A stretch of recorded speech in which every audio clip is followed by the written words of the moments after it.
¿Qué es más aterrador? ¿Un monstruo que se esconde en las sombras o uno que usa la luz del día para camuflarse entre nosotros? En 1902, en el remoto pueblito de San Agustín de las Flores, la respuesta a esa pregunta estaba a punto de revelarse de la forma más brutal y silenciosa posible. La neblina que bajaba de la sierra de Oaxaca no era solo un fenómeno natural, era un velo opresivo que parecía asfixiar al pueblo, ocultando secretos que la ciencia y las creencias populares juraban que no existían.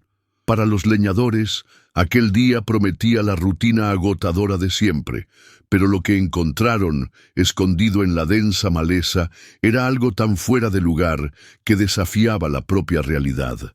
Era un silencio total, antinatural, que parecía tragarse los sonidos del bosque, reemplazándolos por un olor dulzón y peculiar, el aroma de la inocencia profanada. Los machetes dejaron de sonar y los hombres, antes fuertes y confiados, se quedaron petrificados ante una visión que les quitaría el sueño por el resto de sus vidas. Fue el instinto el que los llevó hasta unos pequeños altares rústicos, hechos de piedras y ramas entrelazadas, adornados con las vibrantes flores de cempasúchil que en la cultura mexicana se usan para guiar a los muertos. Pero la función de esas flores, en ese contexto, era macabra. En el centro de cada altar había un cuerpo, no de un adulto, sino de un niño, un recién nacido. Eran gemelos, perfectamente acomodados, sus manitas unidas sobre el pecho en un gesto de inocencia mancillada. Pero la escena no era de paz, sino de un horror primigenio. Sus ojos estaban abiertos, vidriosos, con una mirada fija y paralizante que parecía haber atestiguado algo de un pavor indecible, un terror tan puro que ni la muerte pudo apagar. Lo más escalofriante era la ausencia de signos de violencia. No había sangre, ni heridas, ni rastros de lucha. Era como si la vida hubiera sido gentil y de manera ritual, drenada de sus cuerpecitos. La noticia corrió como pólvora, consumiendo el aire del pueblo y esparciendo una histeria que sabía a leyenda. Los rumores de que los bebés habían sido sacrificados se mezclaron con la leyenda de La Llorona, la entidad que llora por sus hijos y roba el alma de los niños. La pregunta que antes era ¿quién hizo esto?, se transformó en un eco de terror. ¿Qué hizo esto? Cada habitante añadía una nueva capa de miedo a la narrativa, susurrando que los gemelos eran un error de la naturaleza, una maldición que necesitaba ser purificada. El pánico era generalizado, y en medio del caos, el único hombre que parecía tener la capacidad de descifrar el misterio era el que menos creía en el folclore. El escenario estaba listo para un choque entre la razón y la locura, entre el crimen y la maldición, y la única certeza era que la verdad, fuera cual fuera, transformaría San Agustín de las Flores para siempre. El doctor Javier Reyes era, para el pequeño y aislado San Agustín de las Flores, una paradoja ambulante. Joven, con poco más de 30 años, irradiaba la sutil presunción de quien se había graduado en las mejores universidades de la Ciudad de México, un epicentro de modernidad y pensamiento científico. Su traje de lino, aunque sucio por el polvo del camino, era un distintivo de su profesión, médico forense. Javier había sido enviado al pueblo bajo el pretexto de supervisar una epidemia de viruela, pero su verdadero propósito era más ambicioso. Buscaba demostrar que la ciencia, la racionalidad y la modernidad podían y debían prevalecer sobre las supersticiones y el atraso. Para él, cada caso, cada enfermedad era un rompecabezas biológico y la solución al problema de los bebés muertos era simplemente otro de esos desafíos, no una maldición. Su enfoque era frío y calculador, una contraposición directa a la histeria que consumía al pueblo. Se movió con una calma perturbadora por la escena del crimen, ignorando los lamentos de los campesinos y la mirada asustada del comandante Ramírez. Javier no veía la escena como un evento folclórico, sino como un laboratorio al aire libre. Analizaba la composición del suelo, la posición de los cuerpos, la flora local, buscando evidencias que pudieran ser catalogadas y explicadas. Estaba convencido de que el miedo y la superstición eran solo distracciones, una cortina de humo creada para esconder un crimen humano y brutal. Lo que los demás veían como una maldición de la Llorona, Javier lo veía como un infanticidio, y su misión era encontrar al asesino de carne y hueso, no a una entidad fantasmal. Sentía que la resolución de este caso sería su gran oportunidad para demostrar su valía y ascender en la jerarquía profesional. El pasado guarda historias que pueden cambiar todo lo que sabemos. Por eso, cada detalle hace la diferencia. Si quieres estar al tanto de las próximas revelaciones, suscríbete. Por cierto, cuéntanos, ¿desde dónde nos acompañas en esta búsqueda por los secretos del pasado? Con cada nueva pista, Javier se aferraba aún más a su formación. El olor dulzón y peculiar, por ejemplo, que para la población era un signo de lo sobrenatural, para él era una anomalía biológica que necesitaba ser investigada. Ignoró el rumor de que los bebés estaban malditos y se centró en las evidencias que tenía a la mano. La ausencia de heridas, el estado de los cuerpos y, la más intrigante de todas, la presencia de un símbolo tallado en una piedra de obsidiana, algo que no encajaba en su comprensión racional del mundo. Para Javier, ese símbolo era la firma de un criminal, no de una entidad, y estaba decidido a descifrarlo usando solo la lógica y el método científico, incluso si cada nuevo descubrimiento lo llevaba más cerca de un abismo que se negaba a creer que existía. El doctor Javier Reyes se dirigió a la casa del comandante Ramírez, un hombre de mediana edad, con el rostro marcado por años de sol y la resignación de quien ya ha visto de todo y no espera nada más. La oficina era pequeña, calurosa y olía a tabaco y papel viejo. Ramírez, sentado detrás de un escritorio de madera maciza, miró a Javier con desconfianza, como si el joven médico fuera un problema más en una larga lista de infortunios. ¿Qué quiere, doctor? ¿De verdad cree que va a encontrar la respuesta a una maldición en sus libros de anatomía?, preguntó el comandante, con voz ronca y cargada de cinismo. Javier ignoró la provocación y colocó el mapa forense sobre la mesa, destacando la ausencia de trauma en los cuerpos. La leyenda es una excusa, comandante. Necesitamos hechos. Quiero saber quién vio a los bebés por última vez. ¿Quién tuvo contacto con la familia?, insistió Javier, su voz firme y llena de autoridad. El comandante, a regañadientes, comenzó a enlistar a los testigos. Primero, los padres, campesinos sencillos, que vivían en una pequeña choza en la periferia del pueblo. Estaban en estado de shock, incapaces de dar una declaración coherente. La madre, María, lloraba histéricamente, repitiendo que la neblina se los llevó. El padre, Jorge, estaba mudo, con la mirada perdida, como si el terror le hubiera robado el alma. Según el comandante, habían salido a trabajar al campo y al regresar al final de la tarde encontraron la cuna vacía. No había signos de allanamiento ni rastros. Lo único que los padres decían, entre lamentos y susurros, era que los gemelos eran diferentes, una señal de los dioses, y que tal vez, por esa razón, habían sido purificados. A Javier le dio un escalofrío al escuchar la palabra purificados. Para él, era un eufemismo para algo macabro. Decidió ignorar la declaración de los padres, que consideraba inconclusiva, y se concentró en otros relatos. El comandante Ramírez lo llevó a la plaza principal, donde los habitantes se reunían en pequeños grupos para intercambiar información y reforzar las leyendas. Javier, a pesar de la barrera de la desconfianza, logró acercarse a una anciana que vendía pan, a quien el comandante le presentó como Doña Lupe. La señora, con ojos de lechuza, dijo que no había visto nada, pero que sintió la presencia de la neblina de aquella noche. No era una neblina común, doctor. Era fría y pesada, como un suspiro de alma, susurró con la voz temblorosa. Otro testigo, un molinero, dijo que escuchó un lamento distante, un llanto que no era de un bebé y tampoco de un adulto, sino algo entre los dos. Un lamento de alma perdida, insistió. Javier anotó todo, por más surrealista que pareciera. Lo más intrigante, sin embargo, fue el relato de un vagabundo que dijo haber visto a una anciana acercándose a la choza de los padres de los bebés la noche anterior a la desaparición.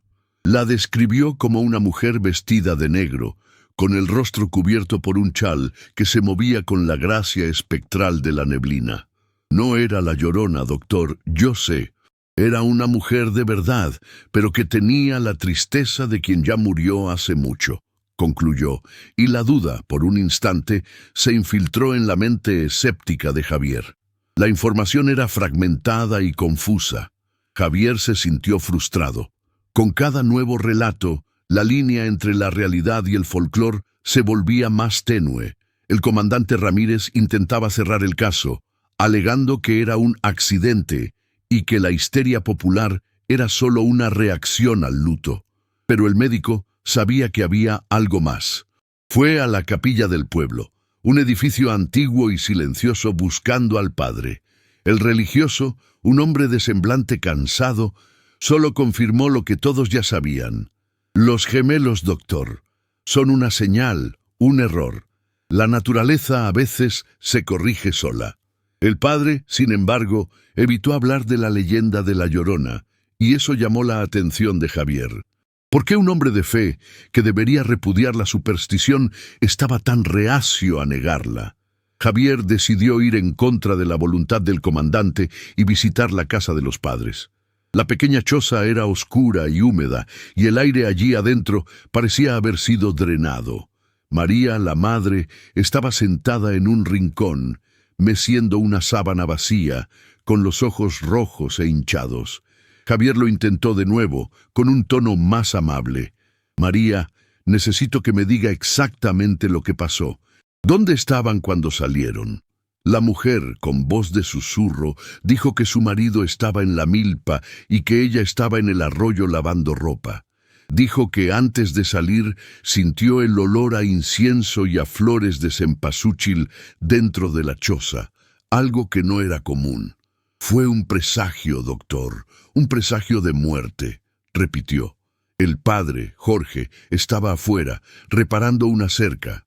Cuando Javier se acercó, el hombre que parecía haber envejecido décadas en un solo día dijo, sin mirarlo: «No es un crimen, doctor, es una maldición. Nacimos con un peso, el peso de los que viven en la miseria y no pueden defenderse de lo que viene de las sombras». El tono de su voz era de resignación, no de rabia, lo que le molestó profundamente a Javier. ¿Por qué los padres no parecían querer justicia? ¿Qué tenían esos bebés que los hacía diferentes? Javier se dio cuenta de que la investigación no sería sobre encontrar a un asesino, sino sobre desentrañar una conspiración de silencio, una verdad inconveniente que el pueblo entero se negaba a enfrentar.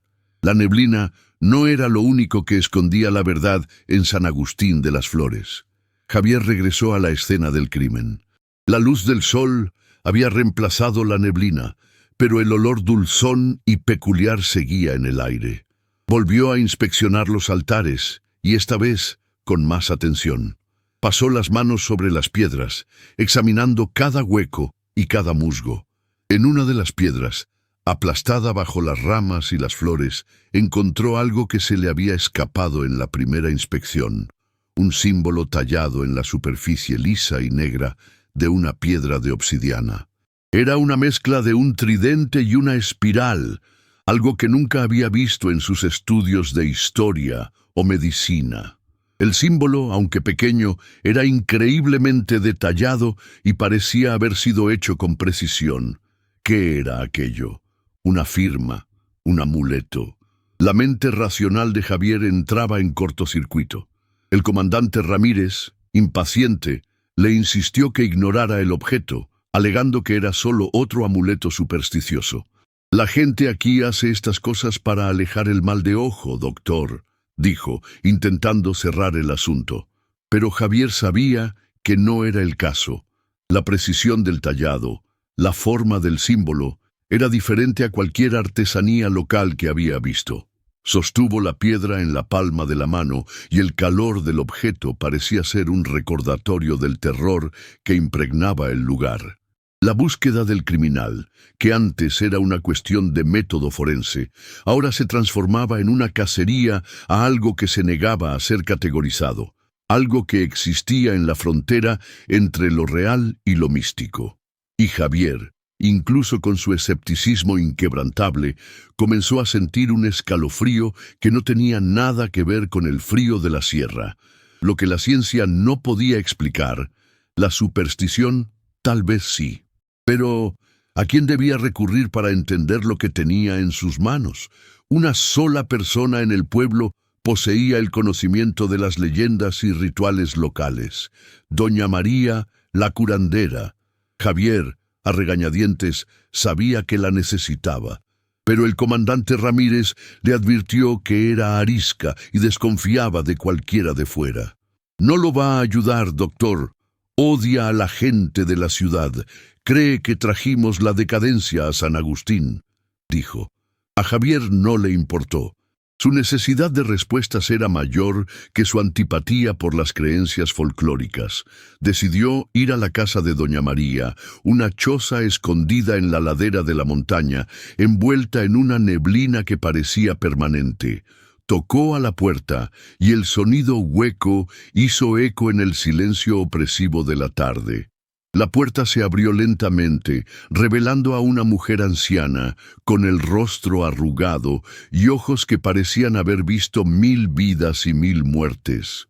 Doña María miró a Javier con una mirada que parecía penetrar su alma. No dijo una palabra, solo lo miró de arriba abajo, su expresión ilegible.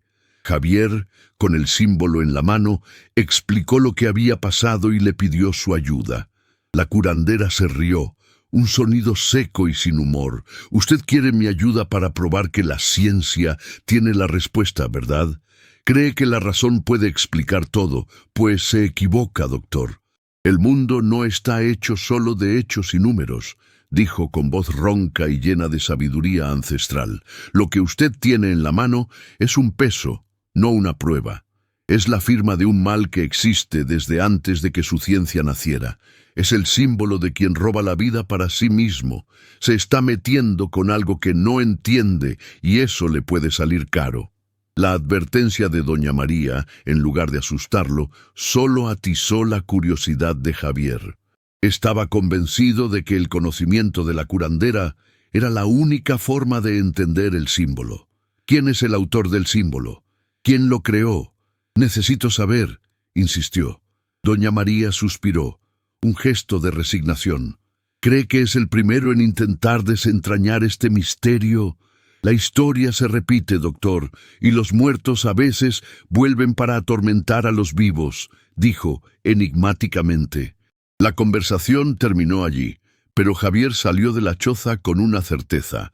La verdad sobre los gemelos estaba enterrada no en evidencias forenses, sino en la historia misma de San Agustín de las Flores, una historia que parecía haber sido escrita por fantasmas. A cada paso que daba, más se alejaba del mundo de la razón y más se acercaba al abismo de la superstición. Sabía que el comandante Ramírez estaba equivocado. No era un accidente. Era un crimen, pero de una naturaleza que aún no podía comprender. Doña María, con su sabiduría ancestral, terminó cediendo ante la insistencia de Javier, no por escepticismo, sino por una intuición de que la verdad, por más sombría que fuera, necesitaba salir a la luz. Lo llevó a un pequeño cuarto en la parte trasera de su choza, donde el olor a hierbas e incienso era casi sofocante. Allí, en medio de vasijas de barro y amuletos, le reveló un mapa rudimentario, dibujado en un pergamino antiguo y amarillento. Quiere entender el símbolo. No es nuevo. Es la firma de un acuerdo, de un pacto antiguo entre la naturaleza y la ambición. Es el símbolo de el drenador, el que roba la esencia, susurró, con voz temblorosa. El símbolo estaba allí, dibujado en una esquina del mapa, y al lado de él, un nombre, Don Sebastián. La revelación fue como un golpe en el estómago para Javier. El poderoso hacendado de la región, la figura de autoridad incuestionable, el mismo hombre que le había ofrecido una copa y lo había felicitado por su seriedad en la investigación, estaba en el centro de todo. Pero, ¿cuál era la conexión? ¿Qué habían hecho él y sus antepasados? Doña María explicó que, según la leyenda, la familia de don Sebastián, en tiempos de sequía y pobreza, había hecho un pacto con una entidad de la montaña, una especie de demonio que exigía un sacrificio a cambio de prosperidad. Pero el sacrificio era sutil y macabro. Ellos no mataban, doctor. Ellos drenaban, y la energía vital más pura, la doble esencia, solo se encontraba en niños gemelos, reveló, y el cuerpo de Javier se erizó ante la fría brutalidad de la explicación. Mientras doña María hablaba, la racionalidad de Javier se debatía con la leyenda. Era absurdo. Inmortalidad, drenar energía vital. ¿Cómo podía un médico forense aceptar eso? Exigió una prueba concreta, algo que pudiera ser analizado. Fue entonces cuando doña María le reveló la segunda evidencia. Un diario, escondido en un baúl de madera. El diario, escrito en una caligrafía elaborada, pertenecía al bisabuelo de don Sebastián y detallaba con una precisión perturbadora cada ritual, cada sacrificio. Había descripciones de noches de neblina, del olor dulzón que acompañaba la purificación y de cómo la doble esencia era transferida a una jarra, que luego era bebida por el patriarca de la familia para garantizar su salud y prosperidad. Javier hojeó las páginas y las descripciones eran tan vívidas que sintió que el estómago se le revolvía. Las fechas en los diarios eran precisas, y Javier se dio cuenta de algo aterrador. El ritual ocurría en cada generación, siempre con el nacimiento de gemelos. Y el olor, el mismo olor dulzón que había sentido en los cuerpecitos de los bebés, era descrito como el aroma de la vitalidad robada. El diario de verdad existía, y los detalles eran tan macabros que parecían sacados de una novela gótica. Pero ¿qué significaba transferir la esencia? ¿Qué era el símbolo? Javier y doña María, ahora un equipo, siguieron las pistas del diario, que hablaba de una cámara de consagración escondida bajo la capilla de la hacienda de don Sebastián, donde se realizaban los rituales. La urgencia de la investigación era palpable. Javier sabía que tenía que actuar rápido, antes de que la verdad fuera enterrada para siempre. La tensión aumentó cuando llegaron a la hacienda. La propiedad era gigantesca e imponente, un símbolo de la riqueza de don Sebastián. Se escabulleron en la oscuridad de la noche, con el tintineo distante de las campanas de la iglesia como banda sonora. La sensación de Javier, de que estaba violando un espacio sagrado y profano al mismo tiempo, fue abrumadora. El diario describía un pasadizo secreto en el sótano de la capilla, escondido detrás de una estatua de un ángel con las manos sobre los ojos, como si se avergonzara de lo que se hacía en esos corredores. Javier, con una lámpara de queroseno, iluminó la pared, y la imagen del ángel pareció cobrar vida. Empujó la estatua, y para su sorpresa, la pared se movió, revelando un túnel oscuro y húmedo. El olor a moho y tierra era fuerte, y el aire se volvió pesado, casi irrespirable. Al entrar en el túnel, la sensación de que estaban violando un espacio sagrado y profano al mismo tiempo fue abrumadora. Doña María, que lideraba el camino, se detuvo de repente, y su voz, que antes era firme, ahora era un susurro asustado. «Nos estamos acercando, el olor», dijo, y Javier, que iba justo detrás, sintió un olor dulzón, idéntico al que había sentido en la escena del crimen. Era el olor de la vitalidad robada, y lo reconoció de inmediato. El túnel se abrió en una cámara oculta. La lámpara de Javier iluminó las paredes y él vio, allí, en todos los rincones de la sala, el mismo símbolo de la piedra de obsidiana estaba tallado en las rocas. Era la firma, el sello de un rito que se extendía por generaciones. La cámara era pequeña, circular, y en el centro había una mesa de piedra, con una serie de jarras de barro dispuestas sobre ella. Las jarras eran antiguas y parecían haber sido usadas muchas veces. Javier tomó una de ellas, y el olor dulzón que venía de adentro era inconfundible. Era el mismo olor de los bebés. Su mente racional buscó una explicación. ¿Era algún tipo de solvente? ¿Algún tipo de aceite especial? No tenía sentido. Examinó el interior de la jarra y, al iluminar con la lámpara, vio un residuo seco y marrón en el fondo. Era como si un líquido hubiera sido escurrido allí, una mezcla de sangre y algo más, algo que no podía identificar. Era la doble esencia que los diarios describían. Con cada nuevo descubrimiento, la explicación racional se debilitaba, y la línea entre el crimen y la maldición se volvía cada vez más tenue. Javier sintió que la urgencia se apoderaba de él. Necesitaban más pruebas, algo que vinculara a don Sebastián directamente con el crimen. Fue entonces cuando doña María, con su atención minuciosa, vio algo que se le había escapado a Javier. En una de las repisas, una pequeña caja de metal con la inscripción Archivo Personal. Abrieron la caja y dentro encontraron una serie de pequeños frascos de vidrio, cada uno con una etiqueta y una fecha. Julio de 1878, Gemelos Sandoval. Enero de 1892, Gemelos Flores. Mayo de 1902, Gemelos Pires. Las fechas correspondían a relatos de desapariciones de bebés gemelos en San Agustín de las Flores a lo largo de los años que la población había atribuido a la leyenda de La Llorona. La evidencia era irrefutable. La lista era el certificado de defunción de una serie de crímenes, todos escondidos bajo el manto de la superstición.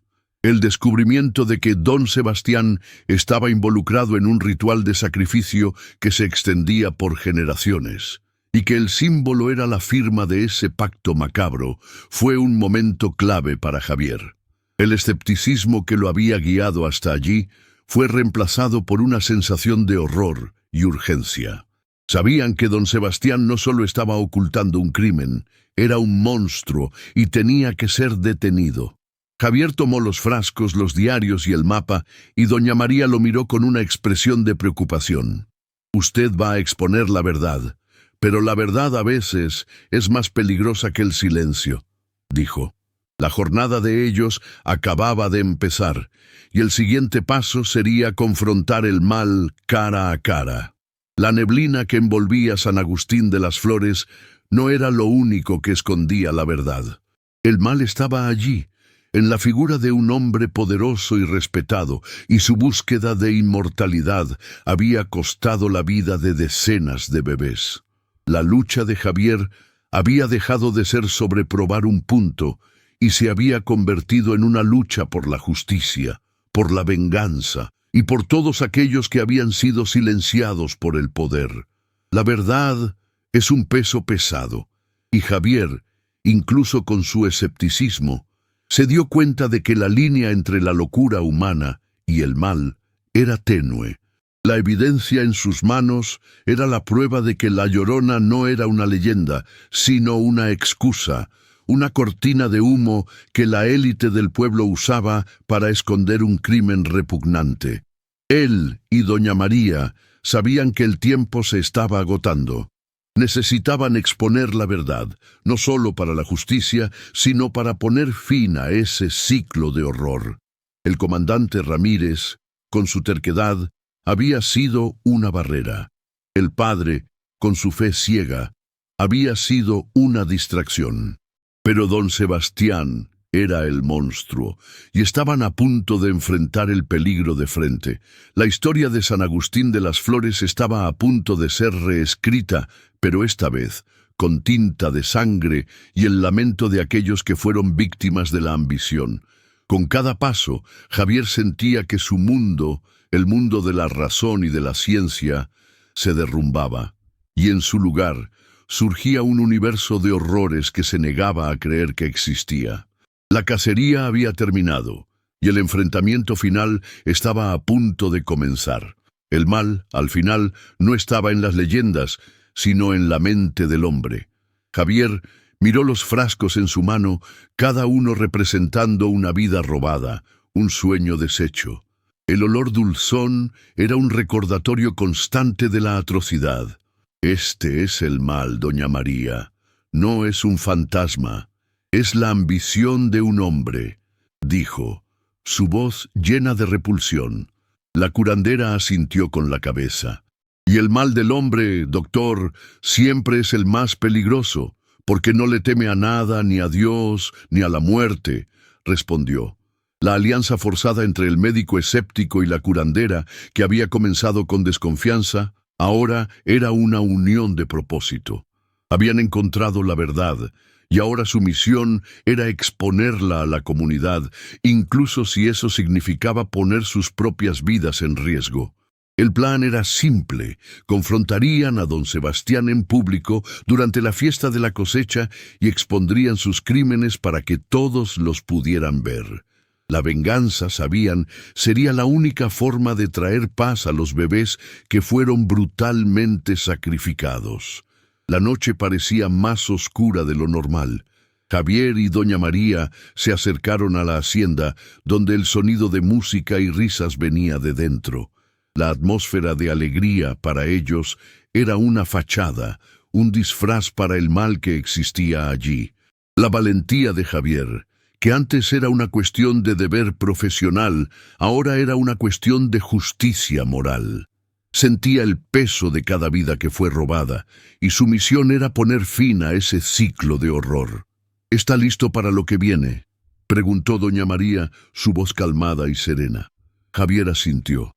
Para esto nací, para luchar contra lo que la razón no puede explicar, y para dar voz a los que fueron silenciados, respondió, y el miedo que sentía antes había sido reemplazado por una determinación inquebrantable. El enfrentamiento final estaba a punto de comenzar, y el destino de San Agustín de las Flores estaba en sus manos. La búsqueda había terminado, pero la lucha apenas comenzaba. Sabían que don Sebastián haría lo que fuera para proteger sus secretos. Era un hombre poderoso, con conexiones en toda la región, y no se rendiría sin luchar. La vida de los bebés, que había sido brutalmente cegada, ahora era el combustible para la lucha de Javier y doña María.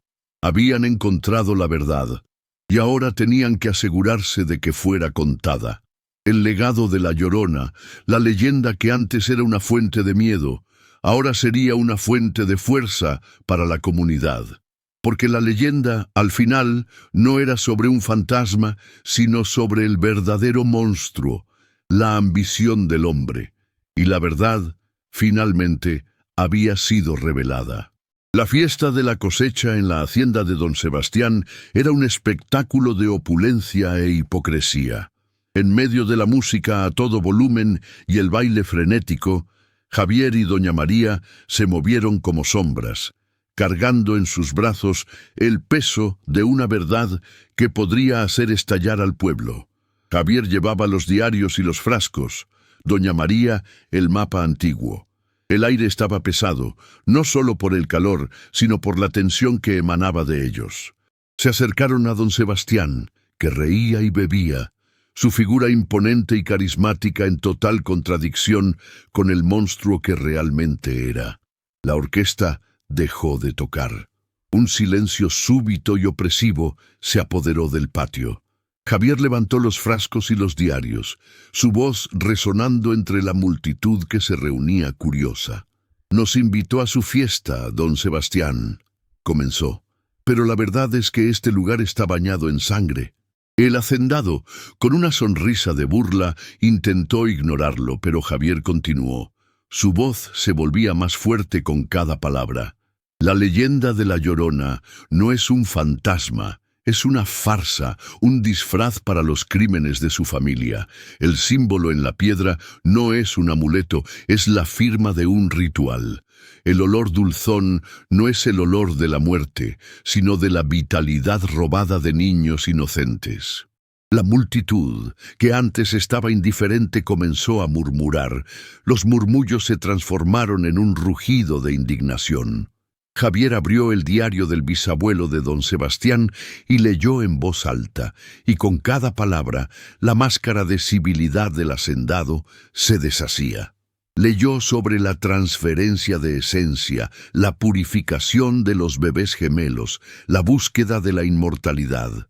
Doña María, con el mapa en las manos, apuntó a la capilla y al pasadizo secreto. La verdad está bajo el suelo sagrado, en la cámara de consagración, reveló, su voz resonando con autoridad.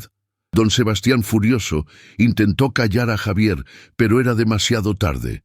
La multitud, antes sumisa, ahora parecía haber despertado de un largo y doloroso sueño.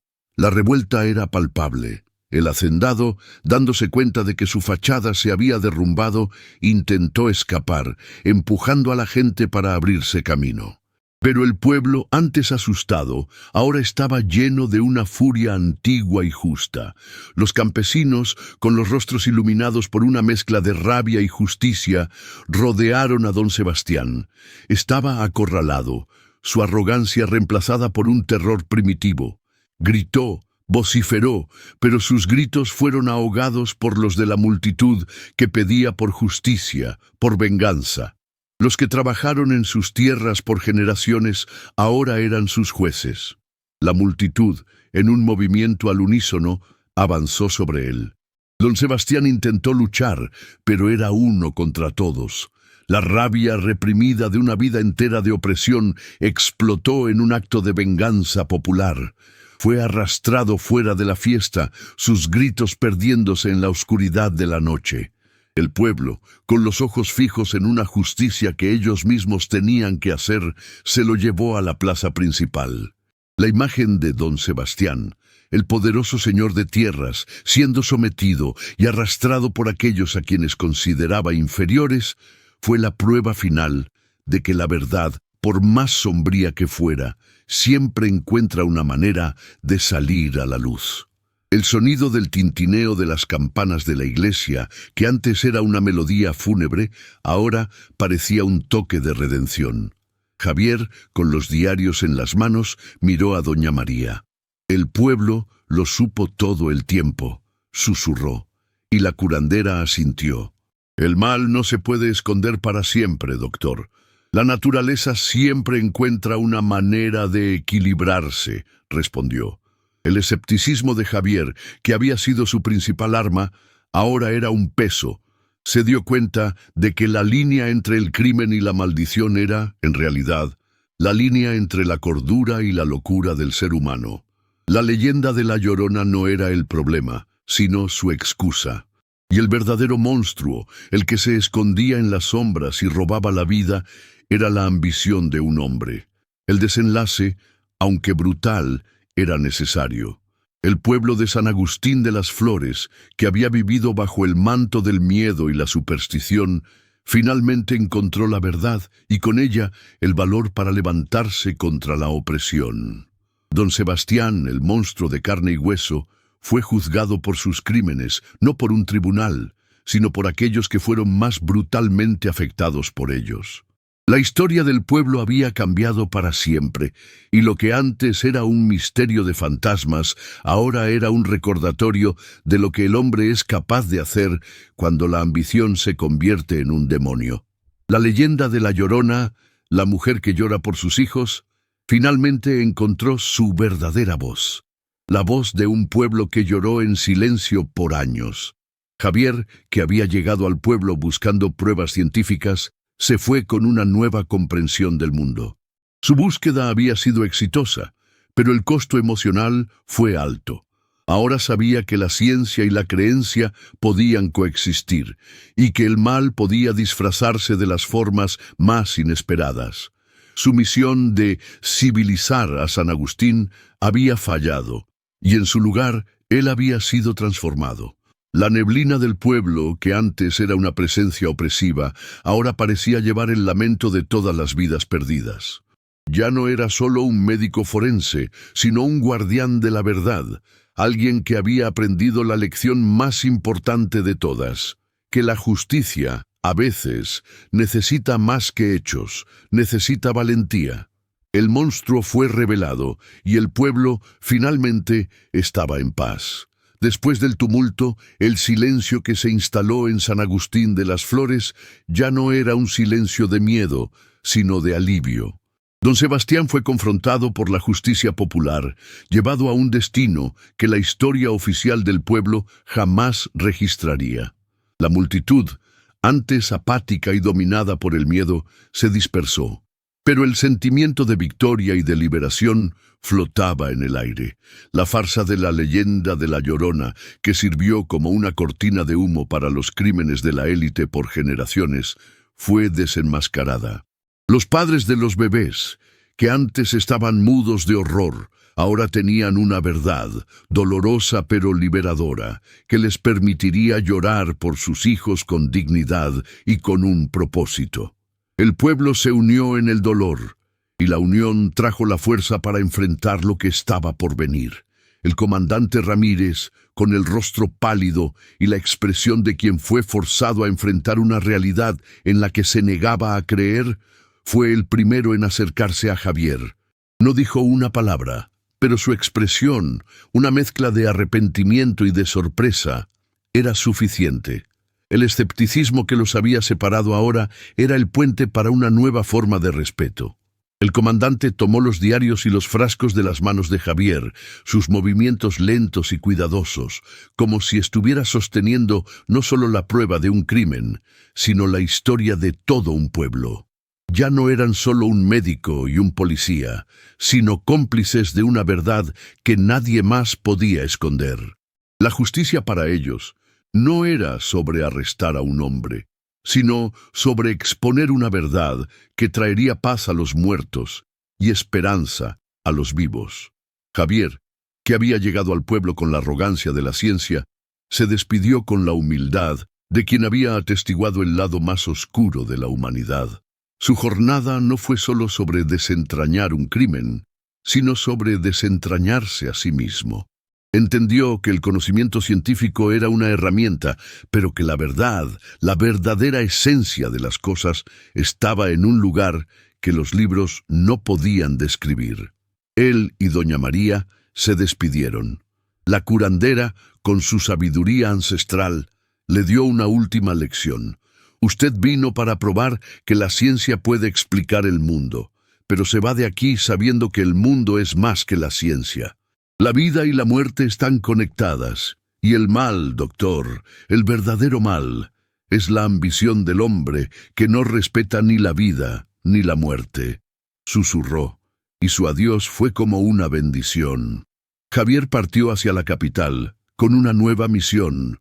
No se conformaría con ser solo un médico forense, usaría su conocimiento para investigar los crímenes que la élite escondía bajo el manto del folclore y la superstición. El caso de los gemelos malditos no fue solo un caso más para él, sino el punto de inflexión de su carrera y de su vida. Lo que el pueblo consideraba una maldición, él lo consideraba una inspiración. Sabía que existían otros secretos, otras leyendas que escondían el mal, y estaba decidido a desentrañarlas una a una. Su búsqueda de la verdad se había convertido en una búsqueda de justicia, y estaba listo para enfrentar cualquier cosa que se interpusiera en su camino. El legado de don Sebastián fue borrado de la historia del pueblo. La hacienda fue abandonada y la capilla, un símbolo del poder y la hipocresía, fue demolida por el pueblo. La leyenda de La Llorona, la mujer que llora por sus hijos, fue recontada, pero con un nuevo significado. Ya no era una entidad maligna, sino la personificación del dolor y del luto de una madre. y su llanto no era un lamento de venganza, sino una advertencia para que la comunidad jamás olvidara lo que la ambición es capaz de hacer. La historia de los gemelos malditos se convirtió en la historia de un monstruo real, de carne y hueso, y el pueblo, por primera vez en siglos, estaba en paz. Con cada nueva generación, la historia era contada para recordar que la verdadera maldición no estaba en las leyendas, sino en aquellos que usaban el miedo para oprimir a los demás. Este caso, como tantos otros, nos recuerda que el pasado aún guarda secretos. Si quieres acompañar nuestras próximas investigaciones, suscríbete y activa las notificaciones para no perderte ningún capítulo, porque la verdad está allá afuera, esperando ser descubierta, y nosotros estamos listos para ir en su búsqueda.